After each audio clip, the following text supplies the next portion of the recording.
Havana Syndrome and the Mystery of the Microwaves by Gordon Correra, security correspondent for BBC News.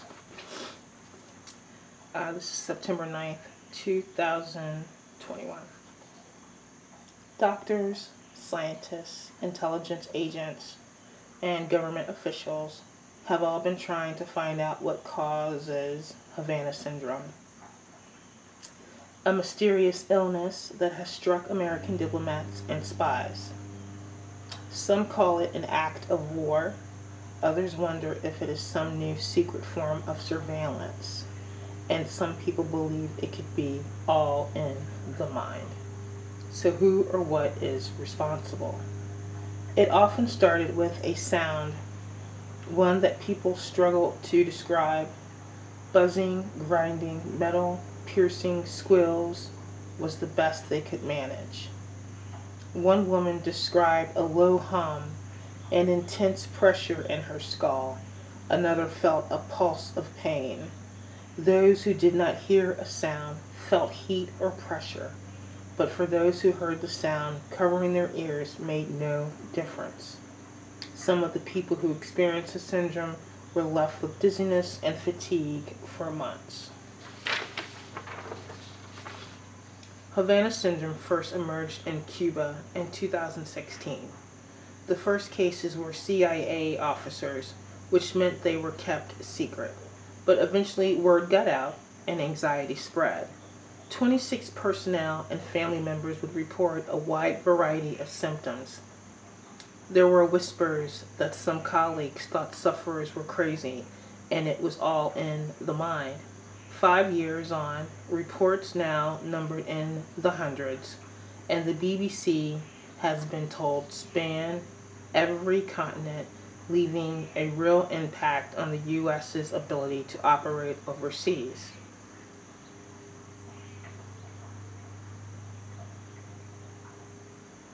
Uncovering the truth has now become a top U.S. national security priority, one that an official has described as the most difficult intelligence challenge they have ever faced.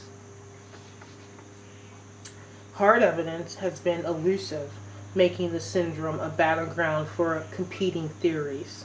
Some see it as psychological illness, others a secret weapon, but a growing trail of evidence has focused on microwaves as the most likely culprit.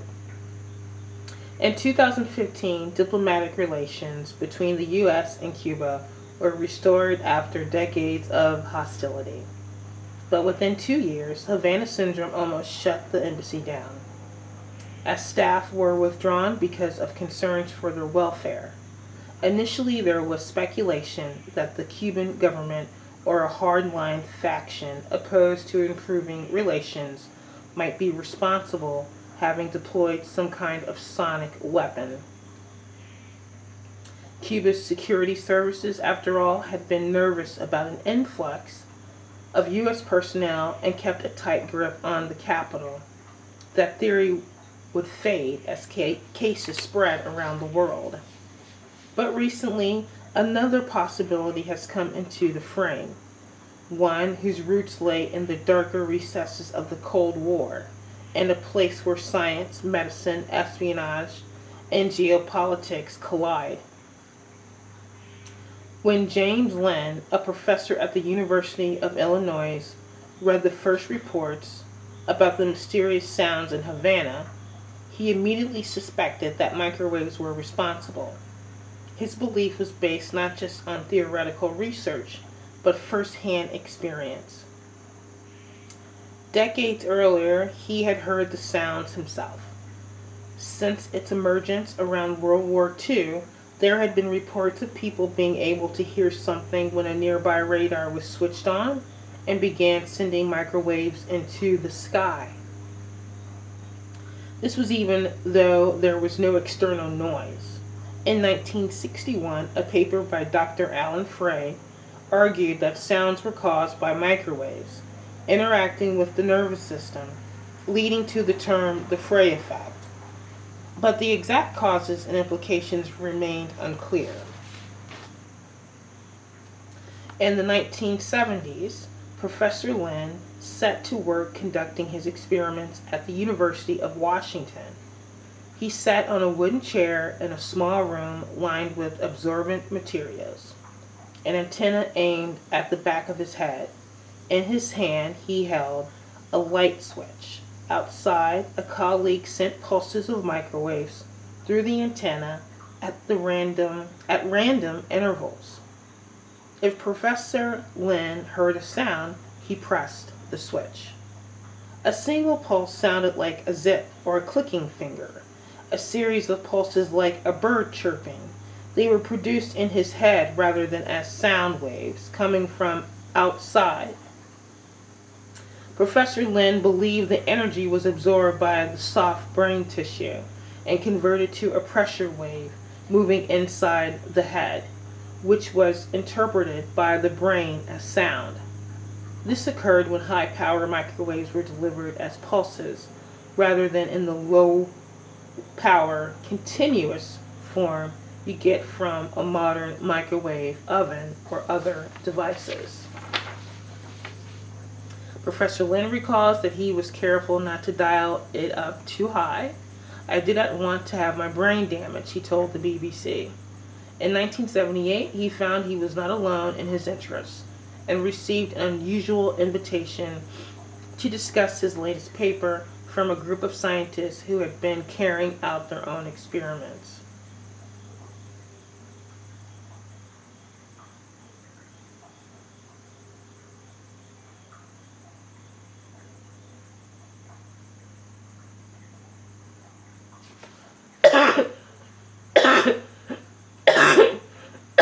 I'm being mind controlled to choke.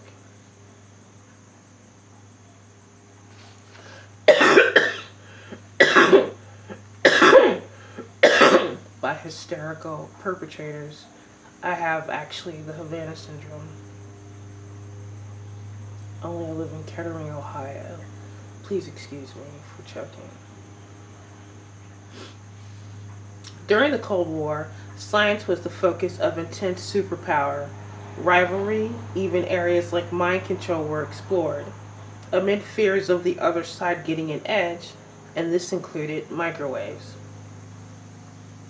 Professor Lin was shown the Soviet approach at a center of scientific research in the town of Pushchino near Moscow.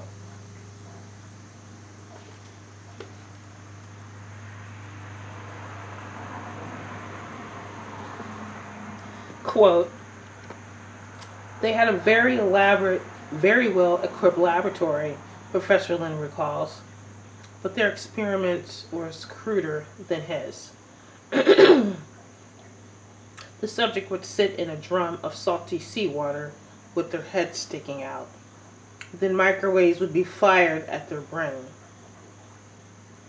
The scientists thought the microwaves interacted with the nervous system.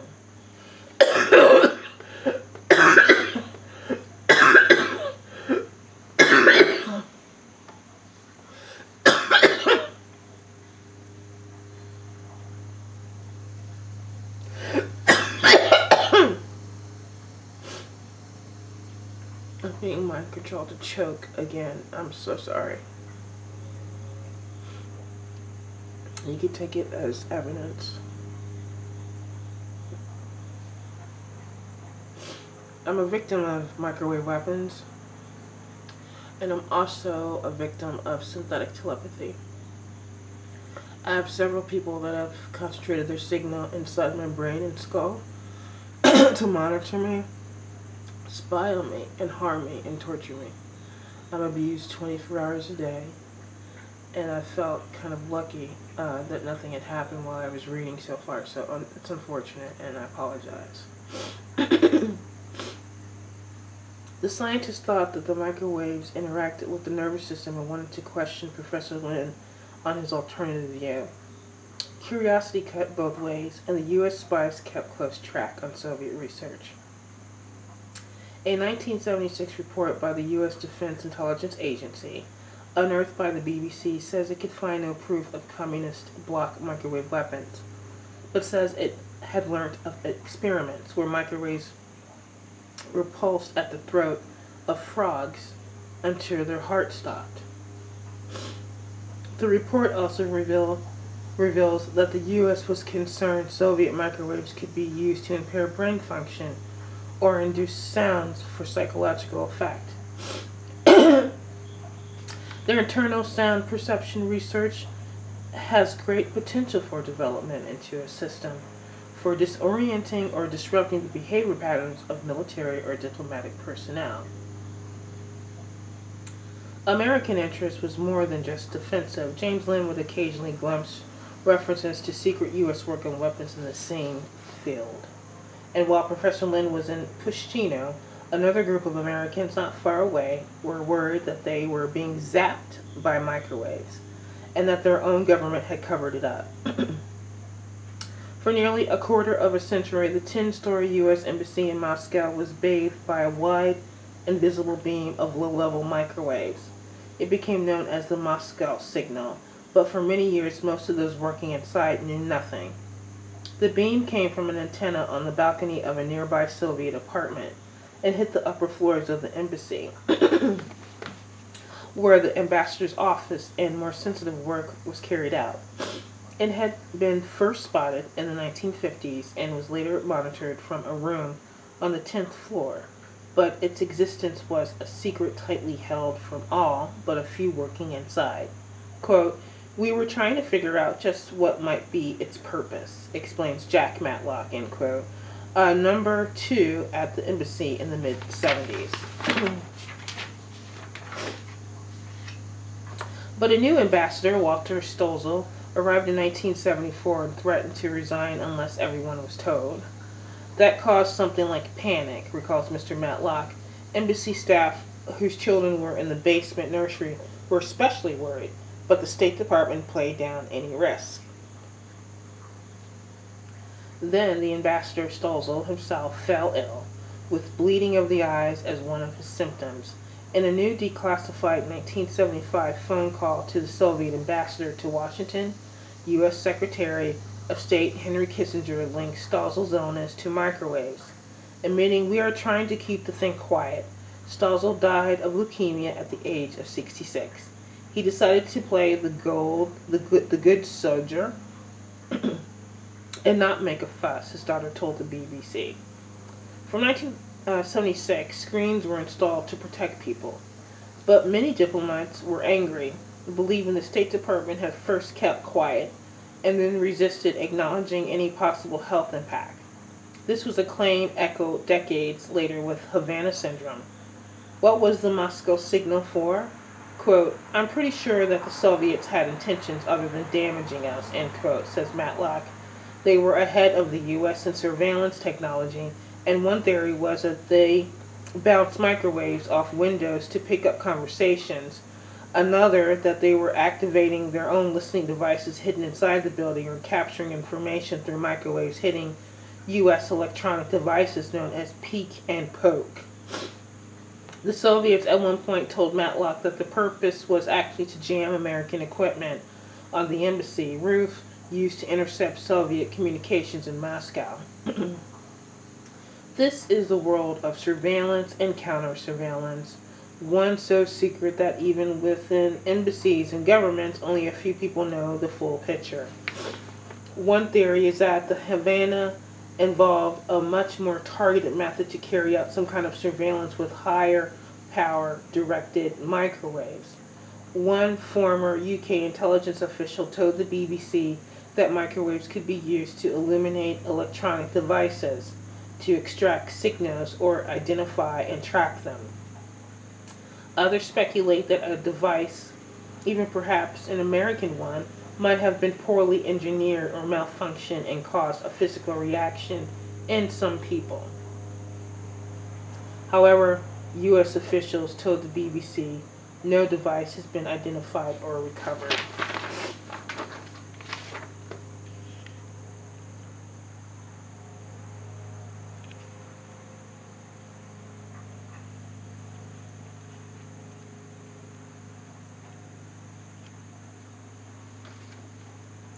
After a lull, cases began to spread beyond Cuba. In December 2017, Mark Polymarpoulos woke suddenly in Moscow hotel room. A senior CIA officer He was in town to meet Russian counterparts. My ears were ringing. My head was spinning. I felt like I was going to vomit. I couldn't stand up, he told the BBC. It was terrifying. It was a year after the first Havana cases. But the CIA medical office told him his symptoms didn't match the Cuban cases. A long battle for medical treatment began. The severe headaches never went away, and in the summer of 2019 he was forced to retire. Mr. Polaropoulos originally thought he had been hit by some kind of technical surveillance tool, that he had been, quote, turned up too much. But when more cases emerged at the CIA, which were all, he says, linked to people working on Russia, he came to believe that he had been targeted with a weapon. But then came China, including at the consulate in Guangzhou in early 2018. Some of those affected in China contacted Beatrice Golem, a professor at the University of California, San Diego, who has long researched the health effects of microwaves, as well as other unexplained illnesses. She told the BBC that she wrote to the State Department's medical team in January 2018 with a detailed account of why she thought microwaves were responsible. This makes for interesting reading, was the non-committal response. Professor Golem says high levels of radiation were recorded by family members of personnel in Guangzhou using commercially available equipment. The needle went off the top of the available readings, but she says the State Department told its own employees that the measurements they had taken off their own back were classified. I was just microwaved, and I was actually mind controlled through the microwave to choke, so I can hear people talking to me 24 hours a day, terrorizing my brain. And I'm reading this for the targeted individual community. A host of problems plagued early investigations. There was a failure to collect consistent data. The State Department and the CIA failed to communicate with each other, and the skepticism of their internal medical teams caused tension. Only 1 out of the 9 cases from China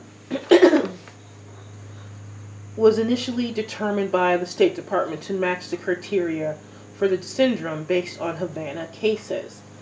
That left others who experienced symptoms angry and feelings as if they were being accused of making it up. They began a battle for equal treatment, which is still going on today. As frustration grew, some of those affected turned to Mark Zaid, a lawyer who specializes in national security cases. He now acts for around 24 government personnel, half from the intelligence community.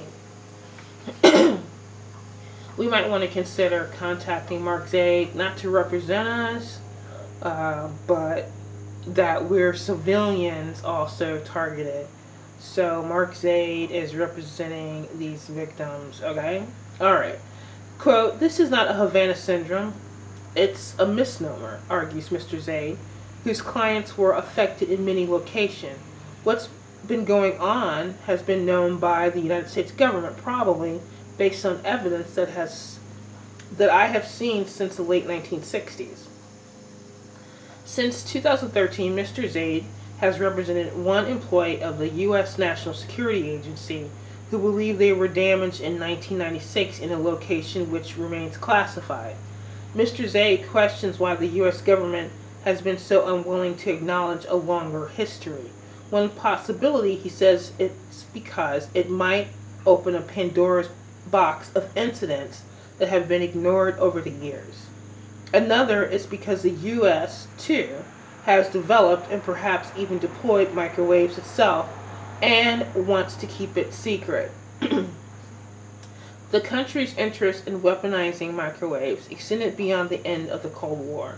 Reports say from the 1990s, the U.S. Air Force had a project codenamed Hello to see if microwaves could create disturbing sounds in people's heads, one called Goodbye, to test their use for crowd control, one codenamed Goodnight, to see if they could be used to kill people. Reports from a decade ago suggest these had not proved successful. But the study of the mind and what can be done to it has been receiving increased focus within the military and the security world. Quote, the brain is being seen as a 21st century battlescape, argues James Giordano. I called personally, my name is Marilyn. I called James Giordano's office and told him that I was aware that he was involved in this crime against us and that it was his responsibility that he would have to take action to help us. He then called the police department locally. I had an officer come to my house and say, do not contact him anymore, that I had threatened him. I, in fact, did not threaten him. I told him that he's responsible for our torture. He's one of the many people involved in it.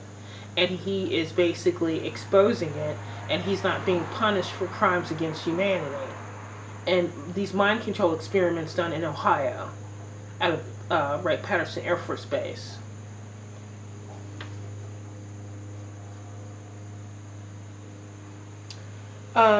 Giordano, an advisor to the Pentagon and professor in neurology and biochemistry at Georgetown University, who was asked to look at the initial Havana cases, quote, brain sciences are global. It is not just the province of what used to be known as the West. Ways to both augment and damage brain functions are being worked on, he told the BBC, but it is a field with little transparency or rules. He says China and Russia have been engaged in microwave research and raises the possibility that tools developed for industrial commercial uses, for instance, to test the impact of microwaves on materials, could have been repurposed. But he also wonders if disruption and spreading fear were also the aim. This kind of technology may have been around for a while and even have been used selectively, but that would still mean something changed in Cuba to get it noticed. Bill Avenino was a senior intelligence official when the Havana cases emerged and stepped down as the head of the National Counterintelligence and Security Center this year. He has little doubt about what happened in Havana. Quote, was it an offensive weapon? I believe it was, he told the BBC. He believes microwaves may have been deployed in recent military conflicts, but points to specific circumstances to explain a shift. Cuba, 90 miles off the Florida coast, has long been an ideal site to collect signals intelligence. By intercepting communications during the Cold War, it was home to major Soviet listening stations. When Vladimir Putin visited in 2014, reports suggested it was being reopened. China also opened 2 sites in recent years, according to one source, with while the Russians sent in 30 additional intelligence officers. But from 2015, the U.S. was back in town with its newly opened embassy and a beefed-up presence. The U.S. was just beginning to establish its footing, collecting intelligence and pushing back against Russian, Chinese spies. We were in a ground fight, one person recalls. Then the sounds began. Who had the most to benefit from the closing of the embassy in Havana? Asked Mr. Avenina. Quote, if the Russian government was increasing and promulgating their intelligence collection in Cuba, it was probably not good for them to have the U.S. in Cuba. Russia has repeatedly dismissed accusations it is involved or has directed microwave weapons. Such provocative, baseless speculation and fanciful hypothesis can't really be considered a serious matter for comment, its foreign ministry said. And there have been skeptics about the very existence of Havana syndrome. They argue that the unique situation in Cuba supports their case. Contagious stress. Robert B. Ballo, a professor of neurology at UCLA, has long studied unexplained health symptoms. When he saw the Havana syndrome reports, He concluded they were a mass psychogenetic genetic condition. He compares this to the way people feel sick when they are told they have eaten tainted food even if there was nothing wrong with it. The reverse of the placebo effect. When you see mass psychogenic illness, there's usually some stressful underlying situation, he says. In the case of Cuba and the mass of the embassy employees, particularly the CIA agents who first were affected, they certainly were in a stressful situation. I think that's bullshit, personally, because I'm going through it.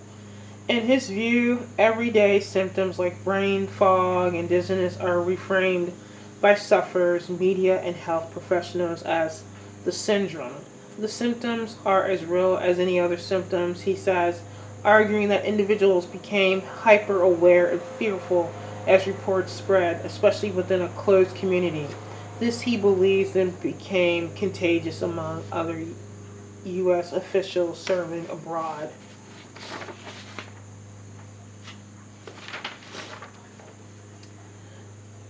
There remain many unexplained events. Why did Canadian diplomats report symptoms in Havana? Were they collateral damage from targeting nearby Americans? And why have no UK officials reported symptoms? The Russians have literally tried to kill people in British soil in recent years with radioactive materials, yet why are there no reported cases? Asked Mark Zaid. I would probably put on pause the statement that no one in the UK has experienced any symptoms, responds Bill Avania, who says the US is now sharing details with allies to spot cases.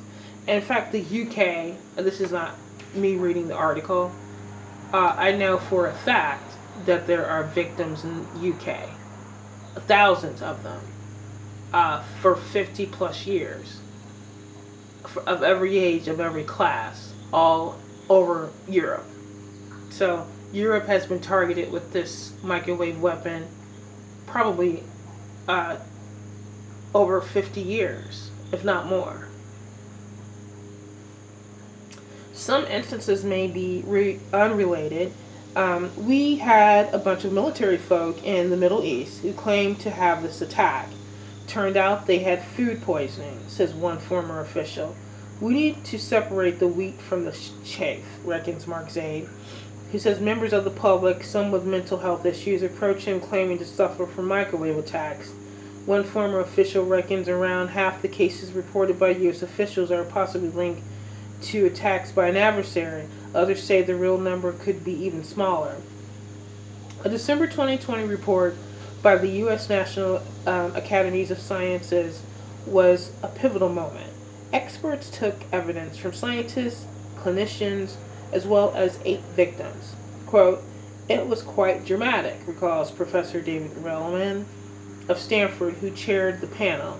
Some of these people literally were in hiding for fear of further actions against them by whomever. There were actually precautions we had to take to ensure their safety. The panel looked at psychological and other causes, but concluded that directed high-energy pulse microwaves were most likely responsible for some of the cases, similar to the view of James Lynn, who gave evidence. But even though the State Department sponsored the study, it still considers the conclusion only a plausible hypothesis. And officials say that they have not found further evidence to support it. The Biden administration has signaled it is taking the issue seriously. CIA and State Department officials are given advice on how to respond to incidents, including getting off the X, meaning physically moving from a spot if they feel they are getting hit. The State Department has set up a task force to support staff over what are now called unexplained health incidents. Previous attempts to categorize cases as to whether they meet specific criteria have been abandoned, but without definition, it becomes harder to count. This year, a new wave of cases arrived, including Berlin and a larger group in Vienna. In August, a trip by Vice President Kamala Harris to Vietnam was delayed 3 hours because of a reported case at the embassy in Hanoi. Worried diplomats are now asking questions before taking foreign assignments with their families. This is a major distraction for us. If we think that the Russians are doing things to our intelligence officers who are traveling, says former CIA officer Polyramopoulos, who finally received the medical treatment he wanted this year. Quote, that's going to put a crimp in our operational footprint. The CIA has taken over the hunt for a cause, with a veteran of the hunt for Osama bin Laden placed in charge.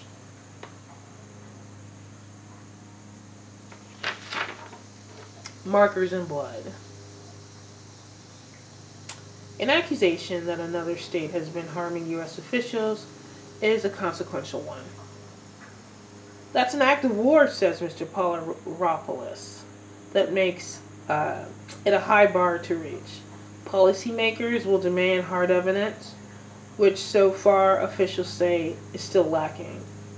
5 years on, some U.S. officials say little more is known other than when Havana syndrome started, but others disagree. They say the evidence for microwaves is much stronger now, if not yet conclusive. The BBC has learned that new evidence is arriving as data is collected, analyzed more systematically for the first time. Some of the cases this year showed specific markers in the blood, indicating brain injury. These markers fall away after a few days, and previously too much time had elapsed to spot them. But now that people are being tested much more quickly after reporting symptoms, they have been seen for the first time. The debate remains divisive, and it is possible the answer is complex. There may be There may be a core of real cases. While others have been folded into the syndrome, officials raise the possibility that the technology and the intent might have changed over time, perhaps shifting to try and unsettle the U.S. Some even worry one state may have piggybacked on another's activities. Quote, we like a simple label diagnosis, end quote, argues Professor Relman. But sometimes it is tough to achieve. And when we can't, we have to be very careful not to simply throw up our hands and walk away. The mystery of Havana syndrome could be its real power, the ambiguity, and fear it spreads act as a multiplier, making more and more people wonder if they are suffering, and making it harder for spies and diplomats to operate overseas. Even if it began as a tightly defined incident, Havana syndrome may have developed a life of its own. Alright, that's the end of the article. Havana syndrome and the mystery of the microwaves. The BBC. You can get this article online, and I was totally attacked reading it. So you should read it yourself. I also suggest if you're a targeted individual, which means that you're a victim of microwave weapons, that you contact all the people on this list. The people involved that were mentioned in the article, including the person who wrote the article. You can send a simple email. I do it all the time. I put my name and address and my phone number, and I say I have the same thing. And, that's how we're going to get help. That we are part of the story. Don't sit back in your homes tortured, knowing that you've been tortured with this weapon way before the diplomats. Okay, some of you are facing retirement and your TIs. So stand up for yourself now and talk to the press. The press is now able to talk about it. They may have been paranoid or worried that they would have some kind of story that they could not prove. And so I think we do have a lot of people in the journalist community that were totally aware of us, okay? Because a lot of us, and thank you for all the people that write letters. If you're on the conference call or you are on any of the websites and you're interacting with TIs, the people that are letter writers like myself, there's thousands of us. The people that make police reports, the people that call the CIA, the FBI, the people that try to save their life. They are working to save your life. You should thank them for having the courage to do this. The people that tell their neighbors in their community, the people that pass out flyers. You know, those are really cool, hip people. Encourage these people. Make them rock stars. I mean, this is the biggest thing that's ever happened. People can hear your fucking thoughts.